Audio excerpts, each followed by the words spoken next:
We'll have to start all over. Excuse us, we didn't have the equipment on. All right. Ready? Good morning, fellow commission members, staff members, attorneys, and guests. The date is Friday, November the 22nd, 2013, at approximately 9:30 a.m. I'm Minnie Ann Lane, your commission chairman, and I'll now call to order the meeting of the Tennessee Private Investigation and Polygraph Commission. I'd like to request the Executive Director, Cody Vest, call the roll and verify a quorum, please. Thank you. Larry Flair, Here, ma'am. Janice Holt, David Horton, Here. Minnie Lane, Here. Audrey Moore, Present. Dr. Rich, Here. Alan Russo, Here. Walt Valentine. Let the record show that Janice Holt and Walt Valentine were not present, but you do have a quorum, Madam Chair. Thank you. I'll ask that each of the commission members, if you've received and reviewed a copy of the agenda, and if there's a motion to adopt the agenda. So move. Second. Motion by Commissioner Rich, second by Commissioner Moore. Any discussion? All in favor? Aye. Oppose? Motion carried. If each of your commission members have reviewed the minutes of the August 16th, 2013 Private Investigation Polygraph Commission meeting, I'll ask if there's a motion to approve these minutes as they are presented. So moved. Second. Motion by Commissioner Horton, second by Commissioner Russo. Any discussion? All in favor? Aye. Oppose? Motion carried. I show next on the agenda the legal report. I'll turn this item over to our Assistant General Counsel, Josh Kilgore. No, I'm sorry. Have the budget review first with our Assistant Commissioner.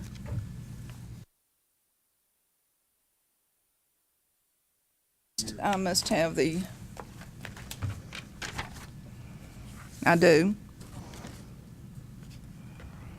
Okay, if our Assistant Commissioner Bill, how do you pronounce your last name? Giannini. Giannini. Will be handling that for us, please. Good morning, Madam Chairwoman, board members. Thanks for allowing me some time on your agenda this morning. We are, the Division of Regulatory Boards, it has, wants to come before each board in our division annually to report to you about your finances, about what we're doing with your money, where your money's coming from, so you all have as much information as possible to understand kind of the health of your board, of your program. We've just finished our year-end close, so we've got the numbers. I believe that these numbers should be on your iPads. They're there on the screen. I am not going to spend a lot of time on each item, but certainly at any point, if you have questions, feel free to stop me. If I don't spend enough time in a certain area, you're also, which was a significant reduction to the previous 2 years through a reallocation of the staffing in Director Vest's programs. That also includes a 1.5% raise that went into effect for the employees on July 1st last year. And then again, you drop down to the bottom at your grand total of expenditures were $65,137, which was also substantially lower than the previous 3 years. There was a significant reduction in your rental expense, reallocation, and then our move over to the new building. And so that accounts for a large portion of the reduction there. Your total expenditures were $122,420. Also down substantially from the previous year. Your licensing revenue was relatively flat, and it has stayed fairly consistent over the previous 4 years. That was $211,412. Your case and complaint revenue, which we're now actually pulling out so that you can see how much you actually, the revenue you received from case and complaint, that's not been done previously. It was $3,000. Net revenue of $205,742. That left your fiscal year balance at $83,321. Your prior fiscal reserve was $233,243, and your balance is now $316,564. I also wanted to, did anybody have any questions on the finances? I do. Sure. It seems like the employee portion is mighty small in comparison to the money we have in our budget. and our reserves.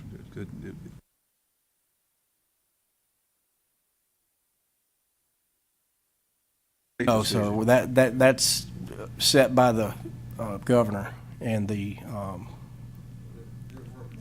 well, I could not agree with you more on that. I'll absolutely say that. I wish we could pay Cody 3 times what she's making, but everyone did receive a raise, and they received another raise. I think they've received raises now 3 years in a row. But the governor and the raises this past year were significantly higher than the year before. I would say that a lot of the reason that your program is doing so well is because of their good management. They're very much taking care of your money, and they're doing things as efficiently as they can. You have very consistent revenue. You have a very consistent license pool. In 2010, you had 1,885 licensees. In 2013, you had 1,813. And so that's about as consistent as any program that I have in this division. I think certainly we continue to look for ways to do things more efficiently. The division is purchasing a new licensing program, and that we hope to have in place by the end of next year, that we think will further improve the experience for applicants and certainly improve the work environment for the staff.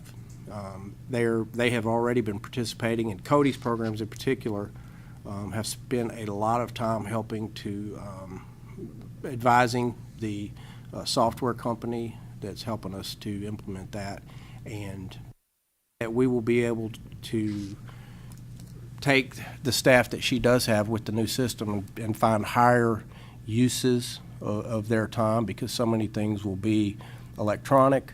We will be able to interact with the applicants and with the public electronically. People will be able to do things online that they haven't been able to do previously. The system we have today was bought in 1993 when Ned McWhirter was governor, so that tells you how old it is.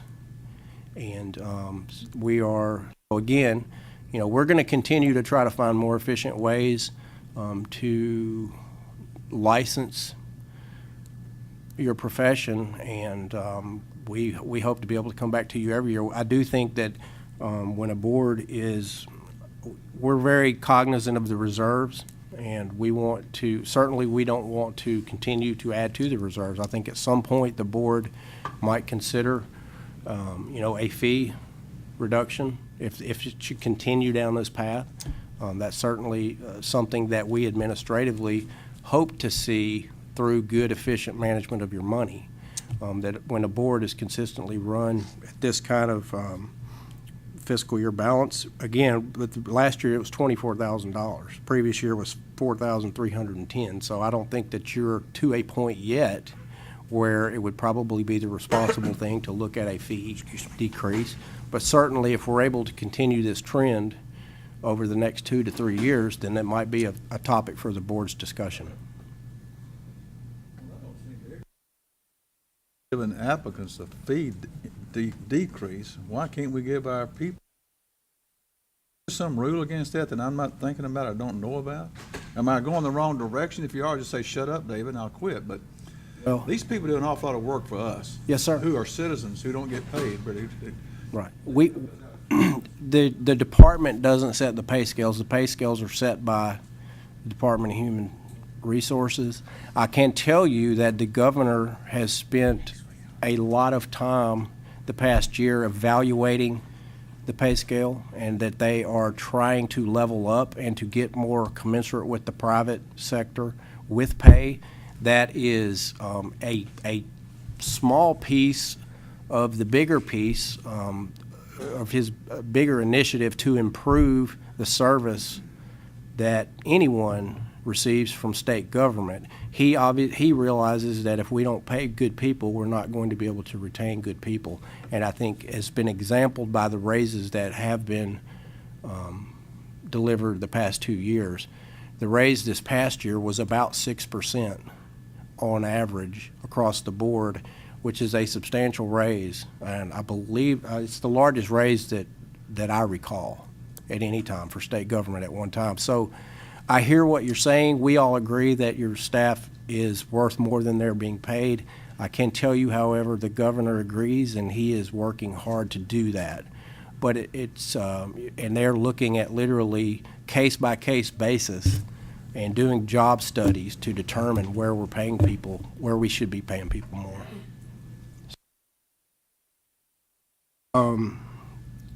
Any other questions?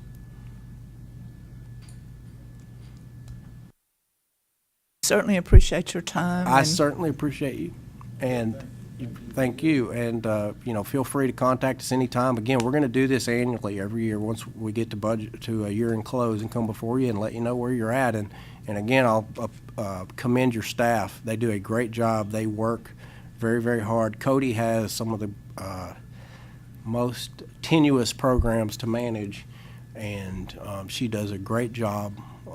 All of her staff does a great job. We're very fortunate to have her. We agree. Thank you.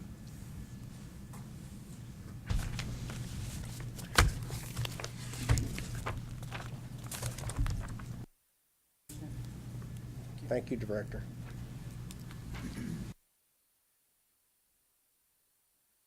I believe next on the agenda now we have the legal report. Assistant General Counsel Josh Kilgore, if you'll handle that for me, I'd appreciate it.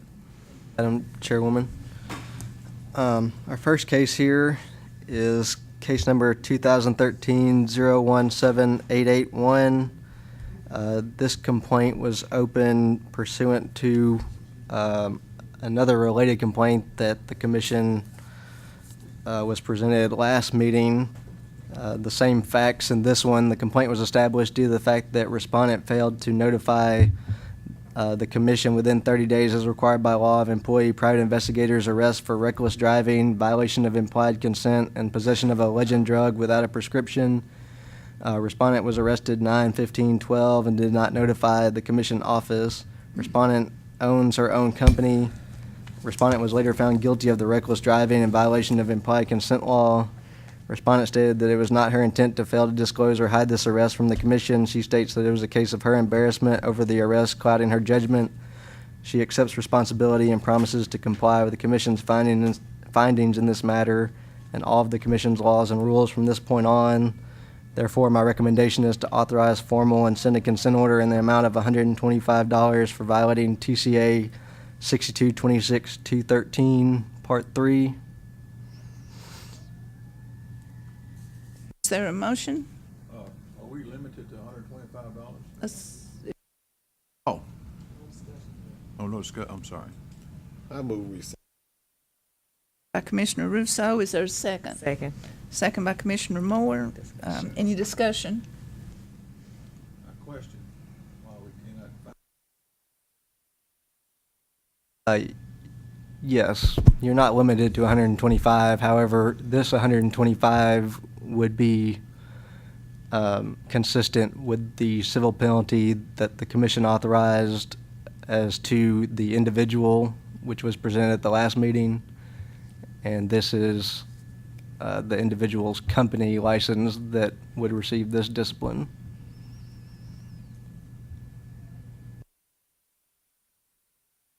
It's the same person. Yes, ma'am.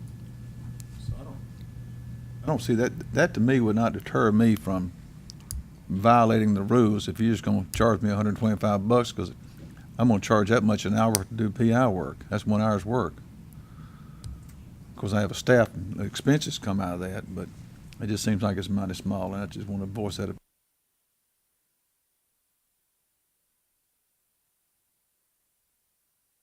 Other discussion?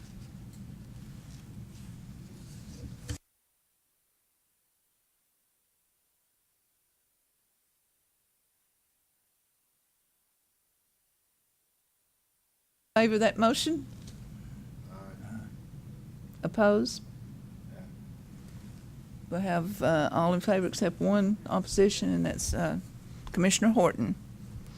Motion passes. I'm sorry, but we weren't able to hear anything, Madam Chair. My speaker was off. Is that better? Yes, but everyone, please speak into the microphone. Mr. Horton, yours is not even at the table to go with. Yeah, it's turned on. Get it back? Could you repeat?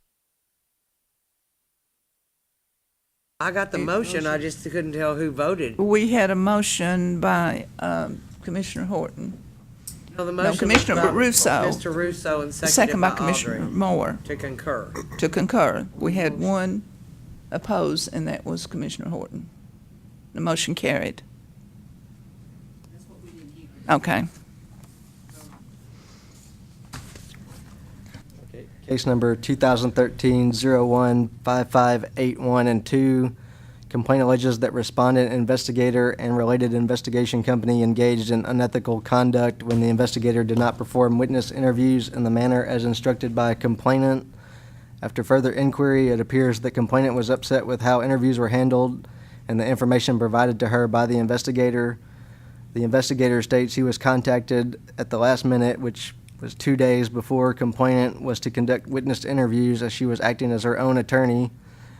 The investigator took her case and charged his minimum fee of $150. Complainant has since sent an email to respondent demanding a refund of $500.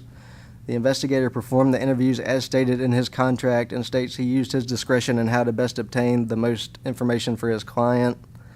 Therefore, I recommend close for lack of evidence indicating a violation of the private investigation laws or rules. Is there a motion? Make a motion, we accept council's recommendation. Second. The motion was made by Larry Flair to accept council's recommendation, second by Commissioner Rich. I've got it here, Rich. Any discussion? All in favor? Aye. Opposed? Motion carries. Number 2013-01-9561 and 2. Complaint alleges that respondent engaged in deceit and/or misrepresentation when he contacted complainant via telephone. Complainant states that respondent told her he was with the Tennessee Department of Commerce and Insurance and refused to acknowledge whom he represented. In response, respondent states that he advised complainant that she could verify his licensure status online through the Department of Commerce and Insurance's website, because she did not believe him when he told her he was a private investigator hired to find heirs of a decedent for purposes of distributing inheritance. Respondent attached a letter from the attorney who retained him for his services, describing the services that respondent was hired to perform, and respondent states that he has spoken with complainant since the filing of this complaint, and she seems to be much more congenial. Therefore, recommendation is to close for lack of evidence indicating a violation of private investigation laws or rules. I so move. We accept Motion the by recommendation. Commissioner Russo to accept the council's recommendation, second. Second by Commissioner Moore. Any discussion? All in favor? Aye. Aye. Opposed? Motion carries. Case number 2013-01-8461. Complaint was established when the commission office learned that respondent, private investigator, had entered a plea of guilty to assault, offensive contact, a Class B misdemeanor. The circumstances that led to this situation, as stated in an affidavit to Shelby County General Sessions Court submitted by respondent, are: in the course and scope of his duty as a private investigator, respondent attempted to serve an affidavit for execution on a judgment debtor when both the garnishee and judgment debtor's roofing crew became confrontational and blocked him from leaving the scene and to get into his vehicle. Complainant stated in their arrest warrant that it was he that was pushed down and slammed in respondent's car door twice. Respondent states that the victim/garnishee who filed the complaint for assault jabbed at his chest with his fingers while cursing at him. Respondent states that he ended up pleading guilty due to several factors, including juries being unpredictable and compromising down to the charges that he would plead to anyway, the he said, she said nature of the evidence, and additional costs and legal and investigative fees, despite him not agreeing with the charges. My recommendation is board discretion in this matter. Is there a motion? It's not a For recommendation. for discussion purposes.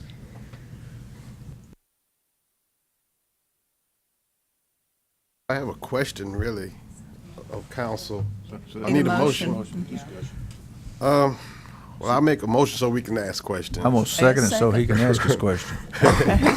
Motion was move made that, by Commissioner Russo. I move that we second by accept the Just a recommendation. minute, Commissioner Okay, Russo. okay. Motion was made by Commissioner Russo, second by Commissioner Horton, and we're going to discuss. Motion is to discuss.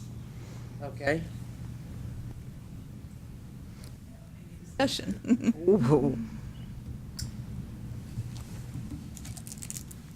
So the commission brought the offense, the issue up to the PI licensee due to the fact that he or she had not reported the conviction? No, sir, he did report it. However, under the law, a conviction in a court of this type of offense is one that could be, in and of itself, reason for discipline. What offense did he actually plead guilty to? Assault. Simple assault? / offensive contact, which is a Class B misdemeanor. And he was serving papers? Is that what he was doing? Yes, He yes, was ma'am. serving papers to somebody, Mm-hmm. like process serving. Right. And that got abusive. Yeah, that happens. You serving paper on somebody, next thing you know, you done got cold cocked. What you gonna do? Sit there and let them beat you? I noticed that his expiration date of his license was September. This complaint was filed a few days prior. Had he applied to renew the license?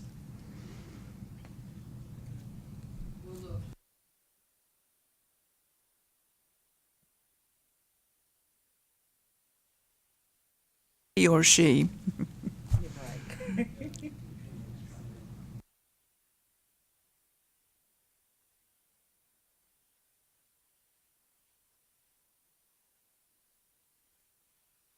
In contact with us, so he most likely made a renewal, but I'll let Ms. Bell look into that.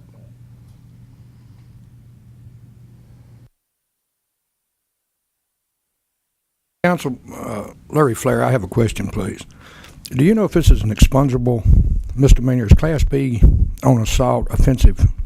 It's expungable. It is an expungable. Okay. Pled guilty. Yes, it is expungable, Class B. Madam Chair, I probably need to send somebody up to the office, so best computer's froze up. Can we take like a We can. We'll take a 5-minute break. Resume in 5 minutes. No, we'll go forward. Oh, all right, thank you, Madam Chair. Yes, Hannah went and checked on the license status, and it has been approved. Still The under renewal was control. approved. Yeah, we can Yes. deal with this. So it holds an active license. Okay, any more discussion? Is there a motion? I'd like to make a motion that we take no actions against this licensee's person due to the plea of guilty and I'm sure the expense. I guess my motion should read, I'd like to make a motion that we take no action against this individual. Is there a second? I'll second. Motion by Commissioner Flair to take no action, second by Commissioner Russo. All in favor? Well, I'll ask for any discussion first. No further discussion. All in favor? Aye. Motion carries. I'm sorry, Madam Chair, I didn't hear everybody vote. It was unanimous. Dr. Rich, did you oppose? No, I approved. I didn't realize the mic had died. This just happened. There we go. It's Just a lean curse in this forward. position. I've tried 3 of these little monsters this morning. And I need that lady in the back. I need to borrow her finger at least. No, it's working now. I'm sorry. Good, okay. Oh, you need Alan. No. I'm struggling over here.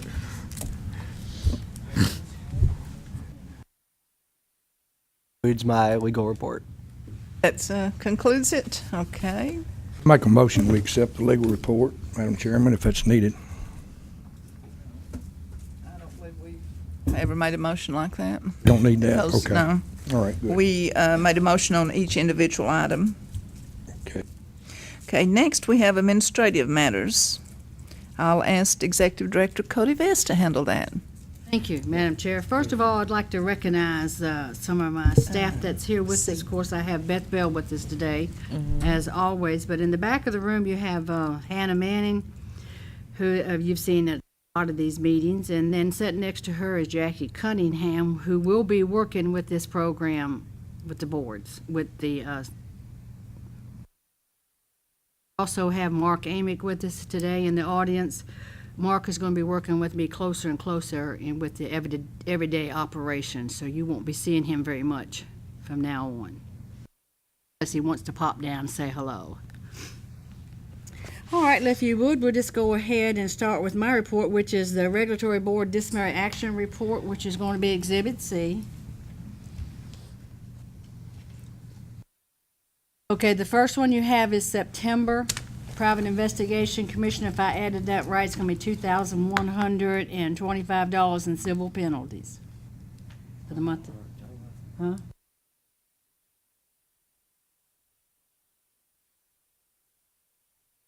And if you look at the second sheet on there, you will see a list that shows student loan suspensions. Student loans and child support suspensions are considered disciplinary action, so they will start being on the disciplinary reports from now on. All you have on yours this time is student loans. Their licenses have been suspended. Will stay that way until we hear that they have been removed, and then we'll put them back in an active status. In October, I don't think there was anything in October. No, there wasn't. But there were some and what I cannot tell, I might have to get Hannah to fix the report. I cannot tell if this disciplinary report for the student loans, if that's for, it says private protective services, if I could read it, excuse me. Right up underneath it says these all that for suspended were for private protective services. They're not for private investigators. The one before, which was September, was also private protective services.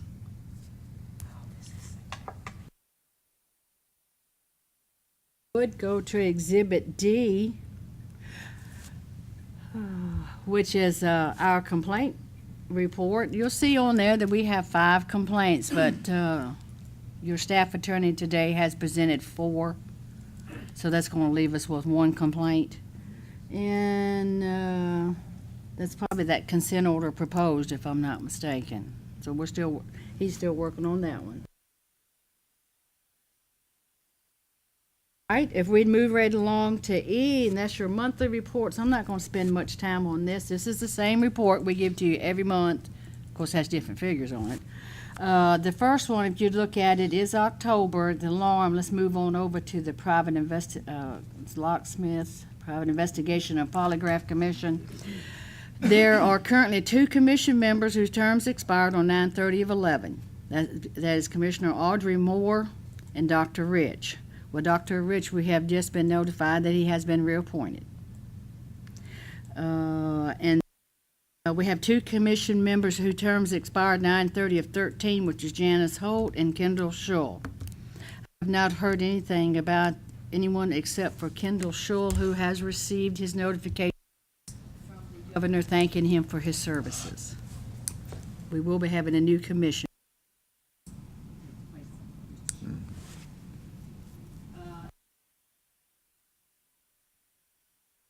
Normal report you have here of our open complaints, closed complaints, license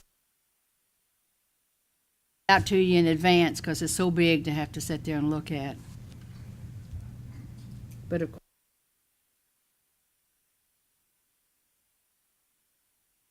We're still about number of people ready to take the test in the. let me go back to that because I've got quite a few that are ready, but that is going to be Exhibit F. So we Oh, okay. go to F quickly, and you will see there is the links for the website, and that on that link it tells them now down to the 3rd little bulletin. Effective Monday, November the 25th, PSI Services will begin accepting registrations for private investigator, private investigation company, and polygraph examiner license examinations. The earliest date the exams are going to be available will be December the 12th. Private Investigation and Polygraph Commission, and attached is the exam brochure for PSI. It is a closed book examination. They still cannot take anything in there as far as our laws or rules are concerned because they're not book bound. Excuse me, Madam Director, where's the website again? Okay, it looks on, go back, Beth, to F. Are you on F? Yes, ma'am. All right, there is the page for the website right there. Come on down, Beth, if you move down. All of that there, Commissioner Flair, look down, hit the bottom here on the screen. It says attention, then it says Attorney General, then it says the exam information. Right there it is. It's on the front page of the commission website. Thank you. All they have to do is click on that. Yes, our website.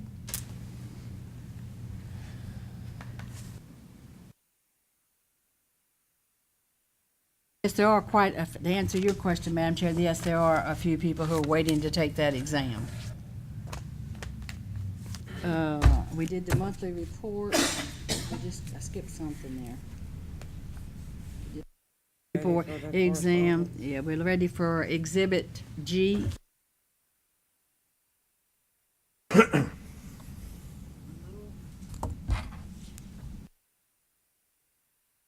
We have correspondence here from Peggy Merritt.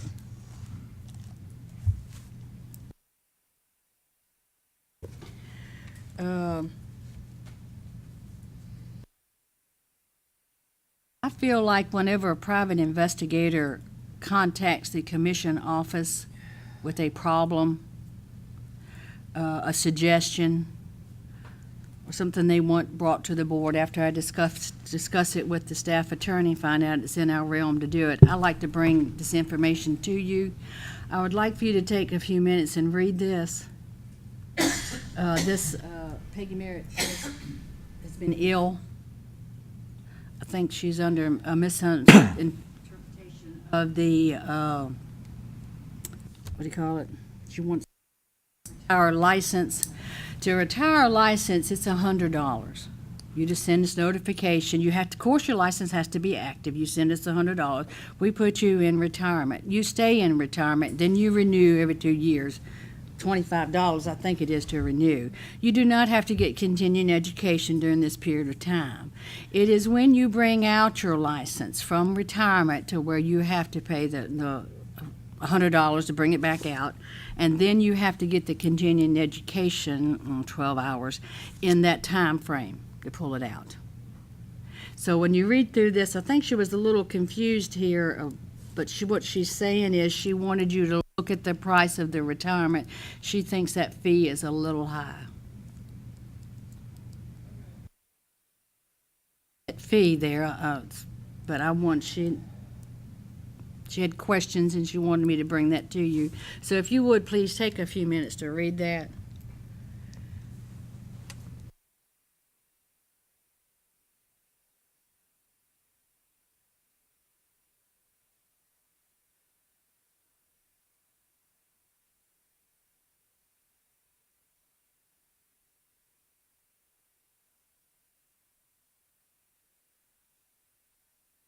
I don't have my watch. What time is it?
Madam Chairman, may I ask a question while we're reviewing this? Yes, go ahead. Do we, as Board of Commissioners, have the authority to change or make a recommendation on the amount of money that Ms. Merritt in this circumstance, or anybody for that matter, could pay? It'd have to be done in a rulemaking. It would involve a rule change because all the fees are set forth in your rules. So in essence, we'd have to vote, change the rules and all of that to make a exception for this situation. And I understand it's $100 to retire, $25 every 2 years, no expense of continuing education or anything of that nature. Is that correct? Okay. Motion. I'd like to make a motion that we instruct the staff to respond to her letter explaining the rules and the procedures of what the fee is, that there is no continuing education, et cetera, and what the procedure is to reactivate the license. And I think that might help with the I'm talking. That's my motion. Is there a second? Second. Second by Commissioner Moore. Discussion? All in We favor? have, to answer your question, Commissioner Russo, we have already done that. We've already responded back to her. I just felt like since she addressed it to you that you needed to read it. In that case, I withdraw the motion. It's already been done. Appreciate you bringing it before the board.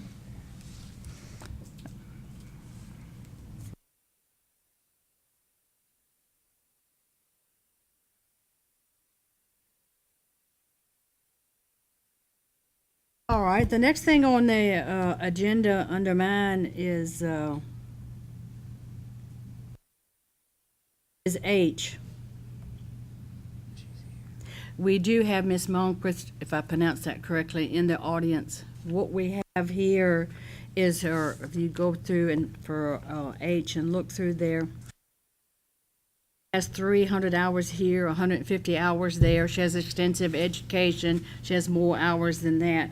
But it was a little bit different, so I felt like we need to bring it before the board for you to review it. She needs the 2,000 hours of experience to open a company. But she is with us today if you have any questions of her.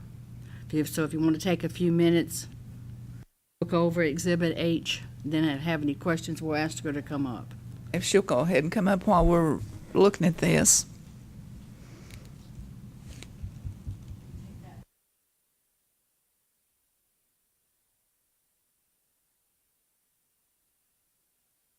Give them a few minutes, because this will be the first time that they've seen this. Okay. So.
there a motion? I move we accept the application. Commissioner Russo has I'll made second a it. motion to accept, second by Commissioner Flair. Any discussion? I have a question. if I Okay, may. go ahead. Did you graduate from University of Memphis? No, I was working. Sorry. I'm a mom and I work as well, and so owning my own company, I will be allowed to do sweeps and other things that will allow me to finish that. Other questions? Do you have anything else? No. All in favor? Uh, Opposed? Motion carries. Good luck to you. Who made that motion? Motion was made by Commissioner Russo, second by Commissioner Flair. Thank you.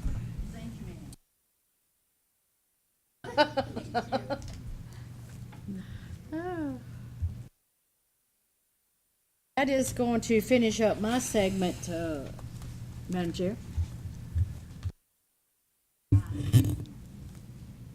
Well, Next, Okay, the next, I believe we have education report next. That will be our administrative assistant, Beth Bale.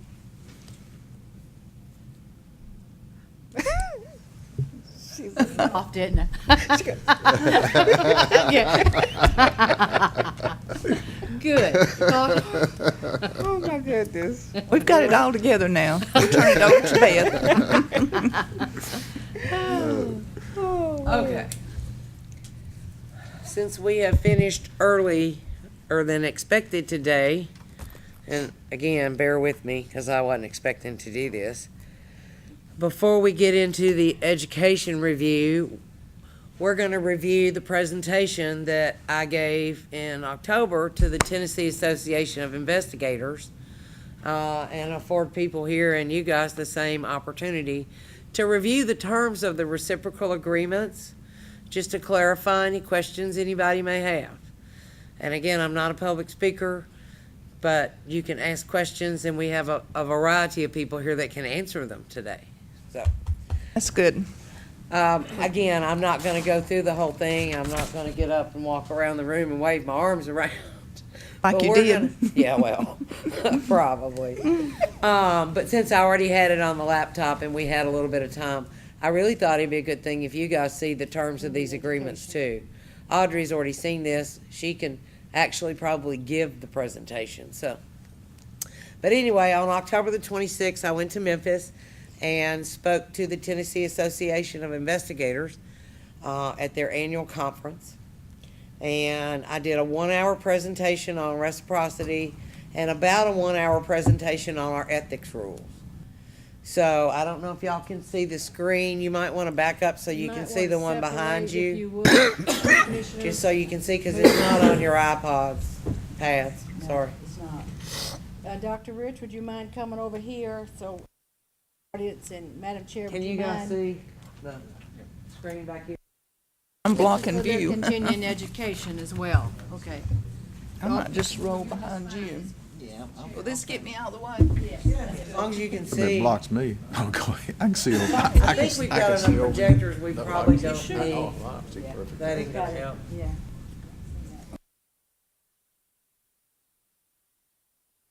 Those everybody can see.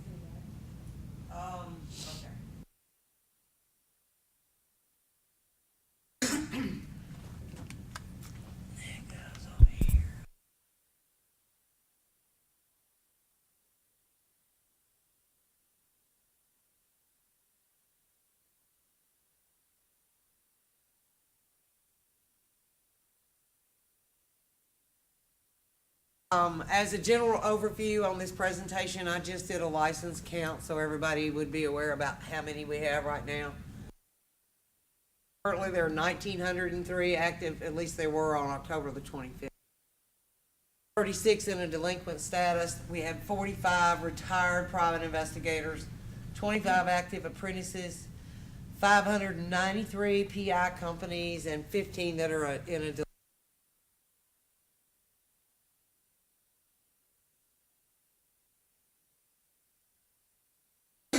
2 active polygraph interns. Right now, at that time, we had 67 applications for a private investigator license and 31 that were still open pending. The examination information, we did not have the exam brochure, we just went over that. We do have the exam.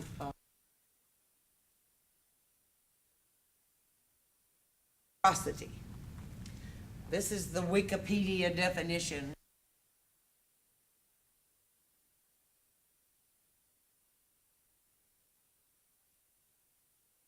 We have license recognition agreements with these states. These are limited license recognition agreements. Florida, Georgia, Louisiana, North Carolina, and Virginia. Limited license recognition agreement means they recognize our license. You don't have to obtain a license there. These are the terms of these agreements, and they all pretty much say the same thing. It is legal, but anyway. Limited licensure exemption from the licensing requirements of the reciprocating state. Only available to private investigators or companies who are licensed by the reciprocating state and whose licenses are in good standing with the reciprocating state. If they've had their license revoked, suspended, or for a rule or violation, they're not eligible for license recognition for 10 years from the effective date of that suspension. All written into the agreement.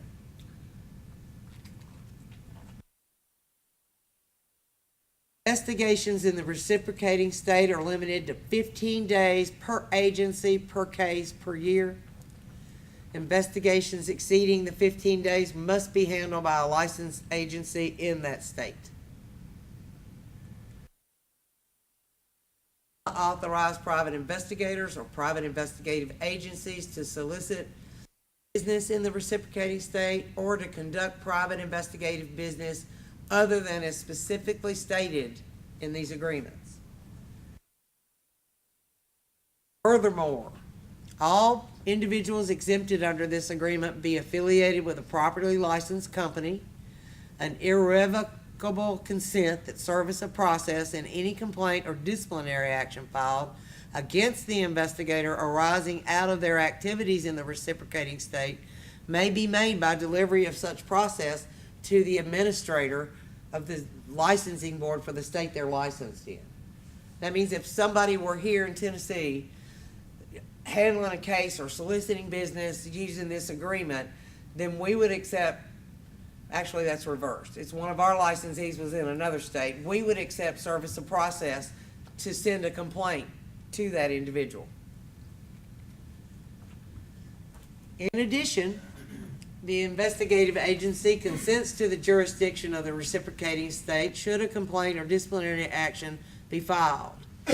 This agreement may be terminated by either party upon 30 days written notice. These agreements have been in place since, well, some of them I'll get to the date, for quite a while, and we've never had anybody question them or revise them. We also have true reciprocal agreements with 2 states, Arkansas and Kentucky. This allows private investigators who've been licensed in good standing for 2 years in Tennessee to apply for a license in Arkansas or Kentucky without having to go through the background. That are good standing from this office to be eligible. I did find out while I was in Memphis that even though you apply for Arkansas for a reciprocal license and you don't have to go through the background,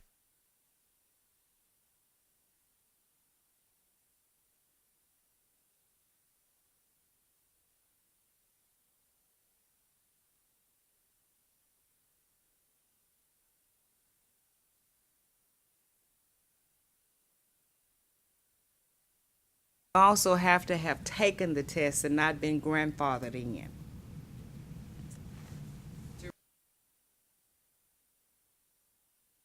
oh, The you test. mean in Tennessee? Right. We still have some grandfathered licensees that were licensed in the 91 that never took the company.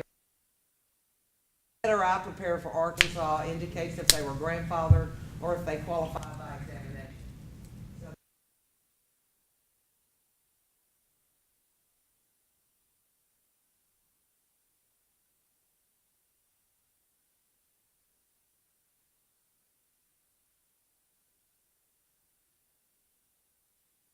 Those applicants, if they should apply in Arkansas, would have.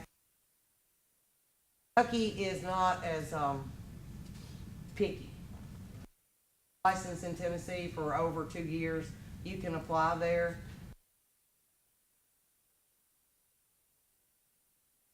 Kentucky has recently, in the last 3 years, changed their law where instead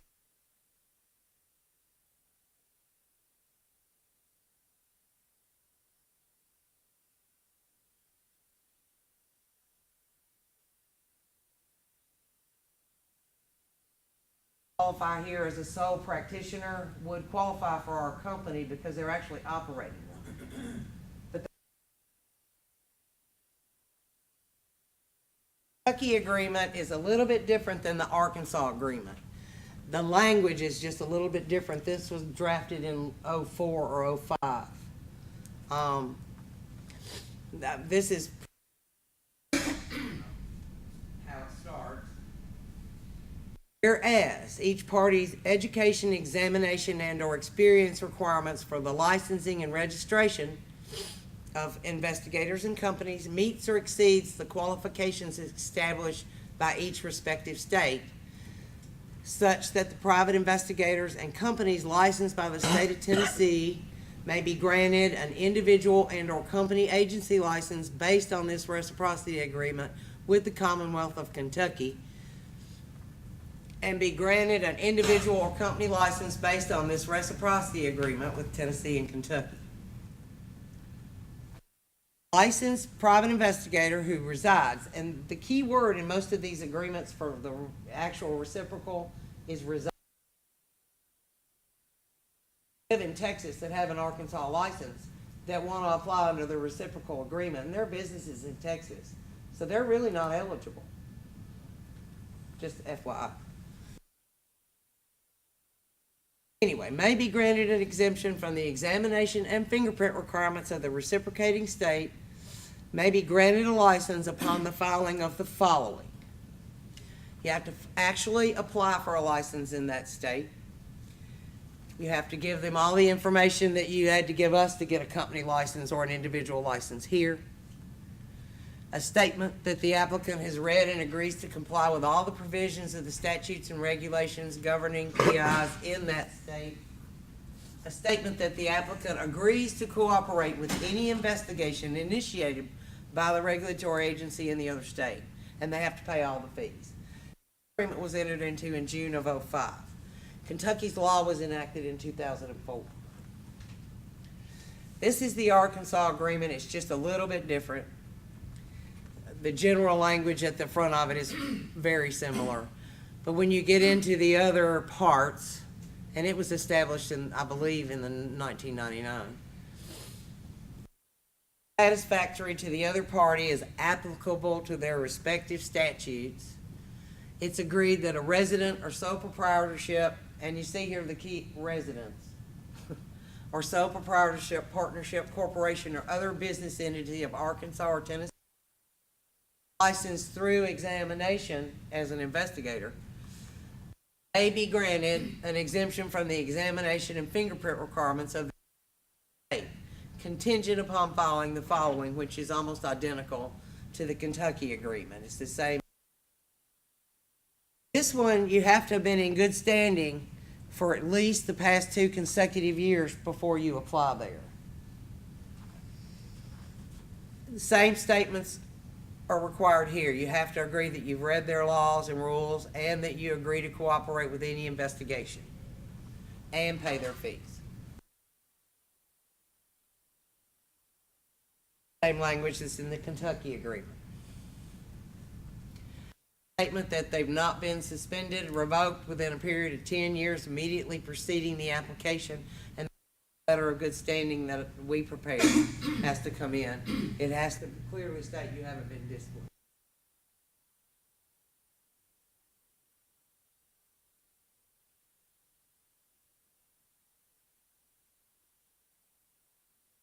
have to be affiliated with a company. You have to notify in writing within 10 days. We are supposed to be notifying Arkansas within 10 days if one of their reciprocal applicants are disciplined here, and vice versa. To my knowledge, we've never received that kind of notice.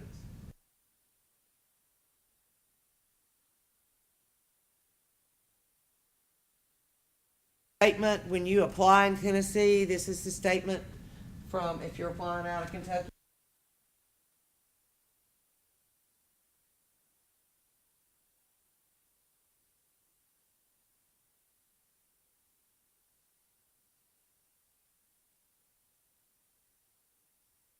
These are the states that we currently have agreements with.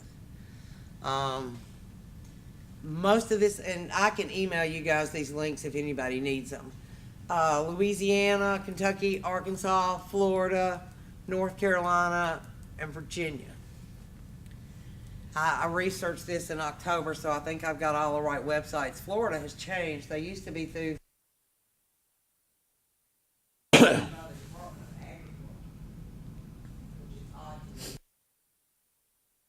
issues PI licenses in Florida.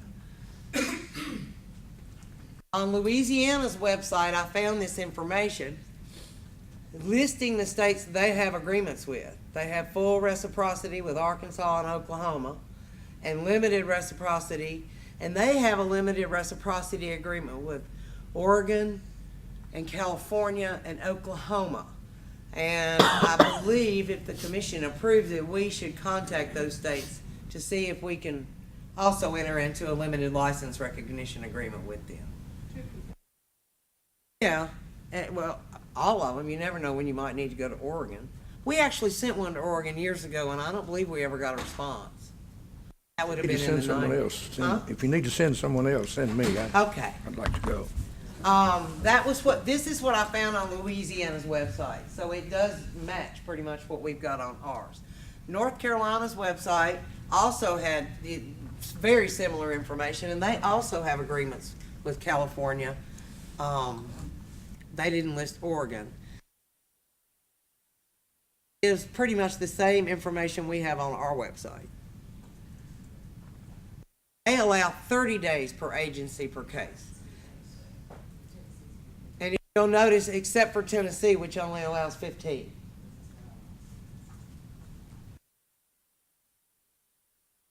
Okay, we got through the reciprocal stuff. Does anybody have any questions on the reciprocal agreement?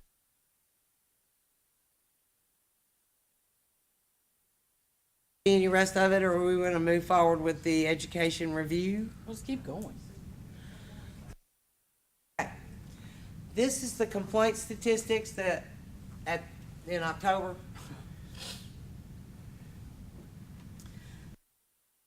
Part up here. Most of the complaints, it looks like, and Hannah prepared this information, but if you look at that, the majority are either going to be unlicensed activity, and we get several on misconduct. The problem with the complaints on misconduct is that we very rarely have proof of real misconduct. It's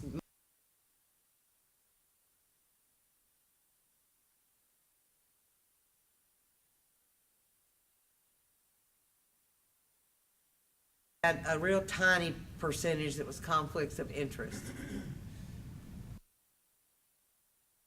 Out of the complaints, 10 were closed with no action, 2 were closed with a consent order, 3 were closed with a letter of warning, 1 was dismissed, and 1 is pending a formal hearing. Action taken. This is for the last year. In November 2012, we had a $500 civil penalty for unlicensed activity. December of 12, we had a $2,500 civil penalty for failure to notify the commission of an arrest within 30 days. September 2013, which you saw on your report earlier today, you had a $2,000 civil penalty for unlicensed activity and a $125 civil penalty for failure to notify of an arrest within 30 days. That's y'all's entire civil penalty revenue for the last, pretty much.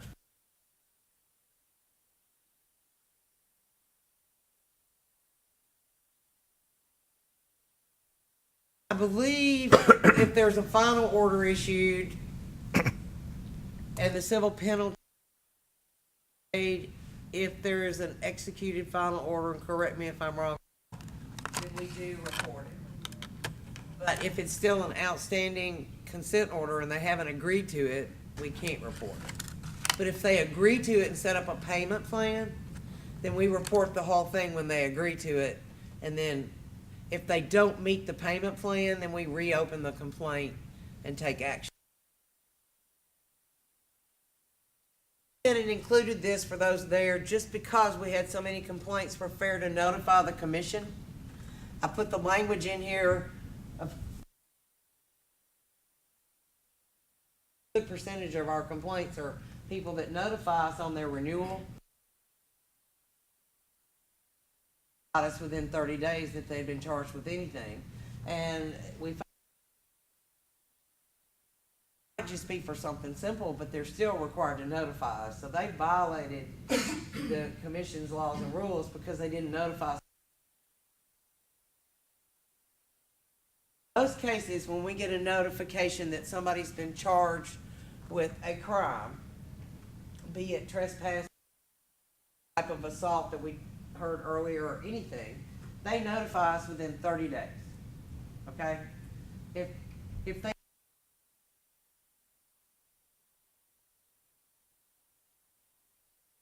document that they sign and agree to stating that they will advise us within 30 days of any court date, of any court action. That way we can track it without having to set up a complaint and bog down the complaint database, because they haven't violated our law unless they're convicted. And then it's presented to you as a complaint, just like the one earlier today. He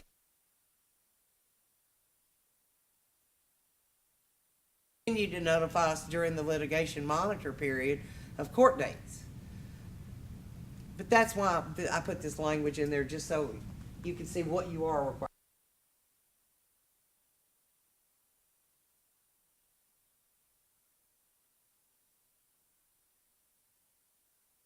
All right, this is a list of violations out of the statute.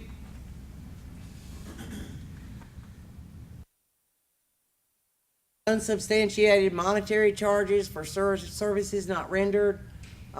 We get, how many complaints have we gotten for that? I think in the last year,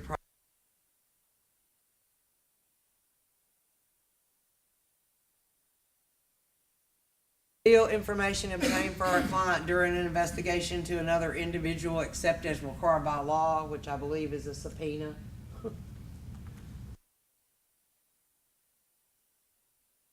Law books.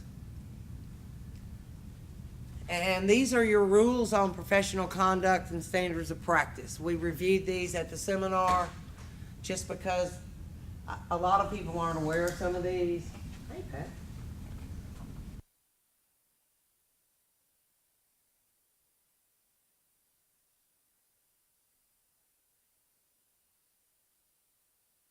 To read them. They're in your rule books. They're available online.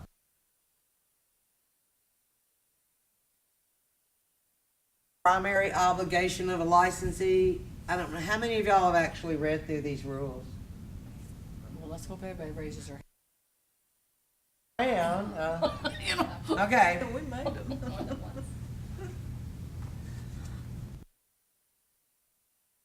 Tricky. If you possess knowledge of a violation, you're supposed to report that in writing and furnish such information or assistance as it may require.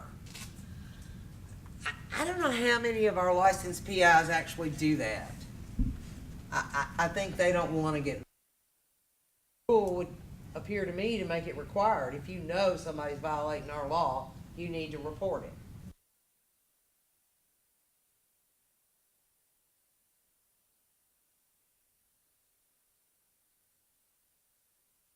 It's kind of, it's a word game. It said you should report. It does not say you're required to report. That's where the morality within each person comes in. You should report it.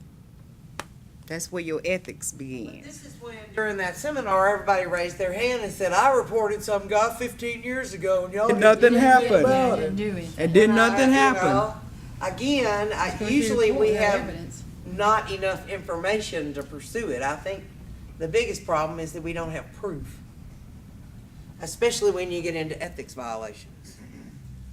Proper conduct of practice. And these questions are actually on the exam. There are questions about every one of these rules.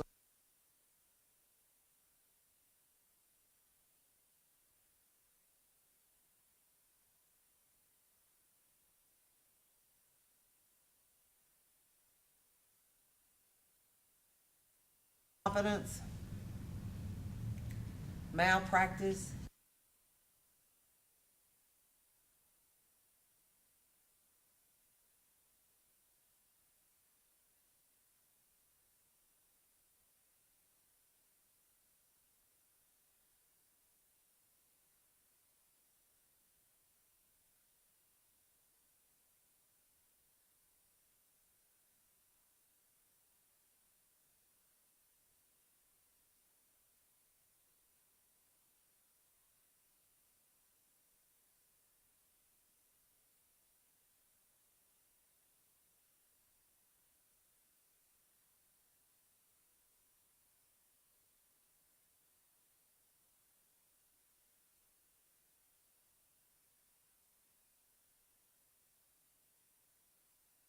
I'm sure we have several PIs out there who are expert witnesses at everything.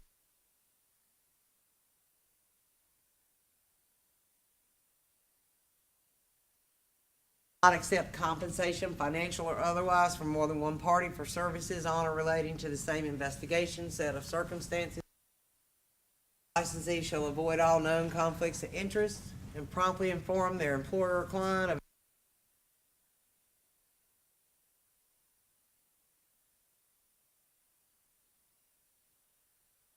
steps to ascertain the existence of potential conflicts of interest among their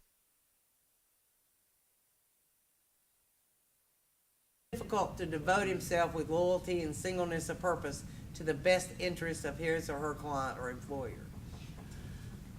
Private investigation company shall be responsible for avoiding conflicts of interest.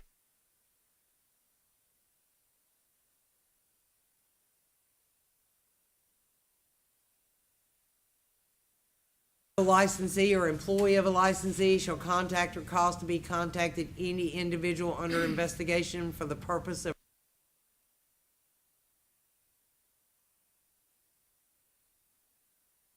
part of the investigative file of such case. Misconduct.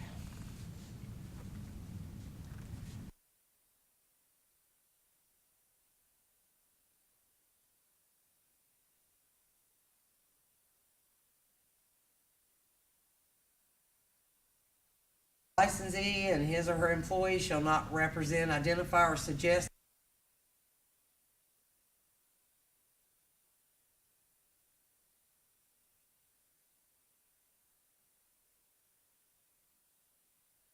comprehensive itemized statement of services and expenses must be provided to the client upon request.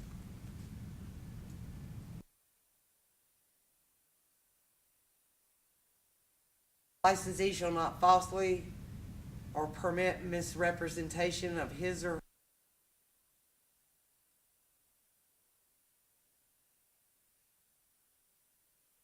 represent or exaggerate their degree of responsibility in or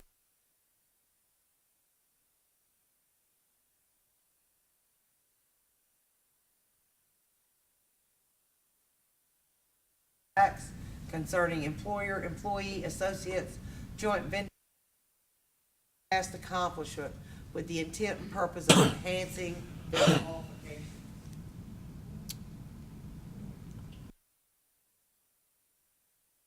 Requires that any printed or promotional matter, including rate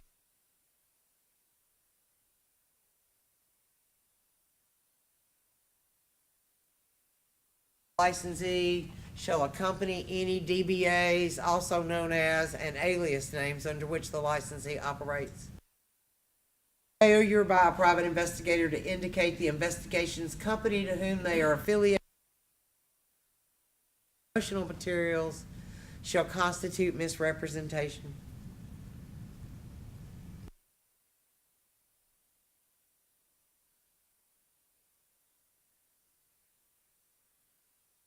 In the complaint we heard earlier today, because there was a conviction,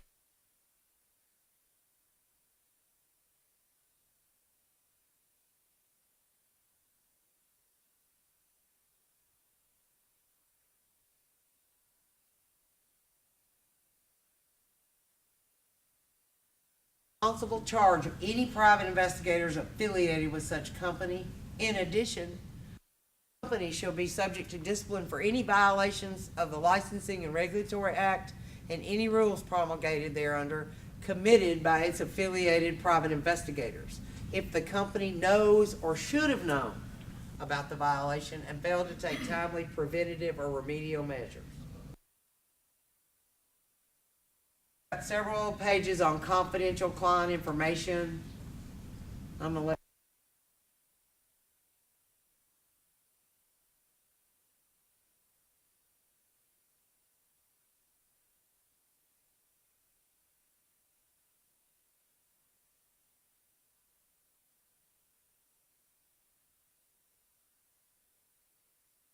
written reports. So this comes up a lot. What is a client in good standing? Well, that means they've paid you for your service.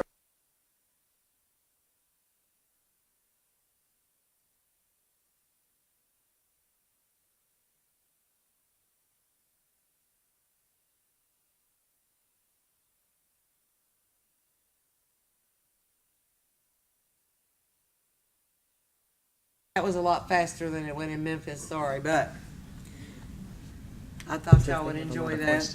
Madam Chair, could we take a break? We will. Thank you, 5-minute Beth. break.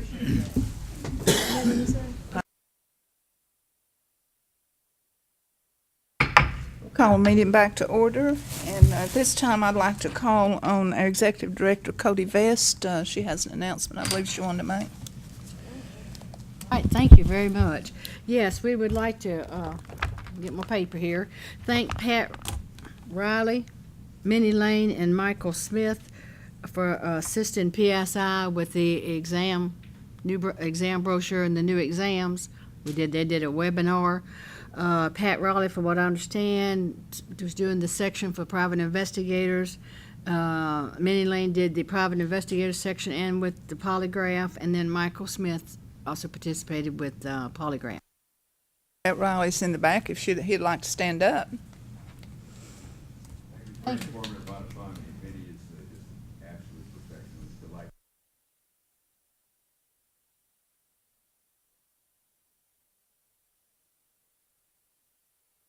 Next, I believe we have the education report. Our administrative assistant, Beth Bell, will you handle that, please? Okay. Well, we only had 3 courses to review for today's meeting. The first course was submitted by Ricky Henson. He is a North Carolina private investigator. He attended the North Carolina Association of Private Investigators conference November the 13th through the 15th. It was a 12-hour seminar. During the Education Committee this morning, the recommendation was to approve that. The committee also discussed adding the North Carolina Association of Private Investigators to the list of recognized organizations, and the determination was made that we're going to contact the association to see if they want to be on our list of approved providers. Want to take a vote each one, or just I since think we there's could do it 3? all at once. Okay. The second seminar that was reviewed this morning was submitted by Inquisitor. They would like to send some of their investigators to the Juvenile Defense Seminar and Training. It's going to be held at Belmont University College of Law. It's sponsored by the Tennessee Association of Criminal Defense Lawyers. It's a 6.25-hour seminar. The recommendation this morning was to approve. And the last issue that we reviewed was the TALPI, the Tennessee Association of Licensed Professional Investigators. They are on our list of recognized providers. However, they submitted their speakers and the speaker resumes for a 2-day training. They're offering April 4th and 5th, 2014 in Nashville. They have 12 hours of continuing education offered, and the recommendation was also made to approve that. So, if one of the committee members wants to make a motion to approve these. So approved, I do. Motion by Commissioner Horton to approve. Is there a second? Second by Commissioner Moore. Any discussion? All in favor? Aye. Motion carries. Another item of business that we discussed this morning was adding a member to the Education Committee to take Mr. Schul's place. I suggested Commissioner Valentine. Of course, he's not here to object. In those meetings. So, again, since you're the chair of the Education Committee, Minnie, you can appoint. So I'd we're like gonna to add appoint Walt. him. Okay? That's all the business that I have today for education. What about any unfinished business? I don't have any. No unfinished business? What about new business? Did anybody sign up for the continuing education participation form? Not that I've not seen any, does anybody that is attending for continuing education have any questions about anything that was discussed during the meeting today? And I'll ask for a motion to adjourn this meeting. Chairman, I move we adjourn. Motion was made by Commissioner Moore. Is there a second? Second by Commissioner Horton. All in favor? Aye. I believe that we are adjourned. We are adjourned.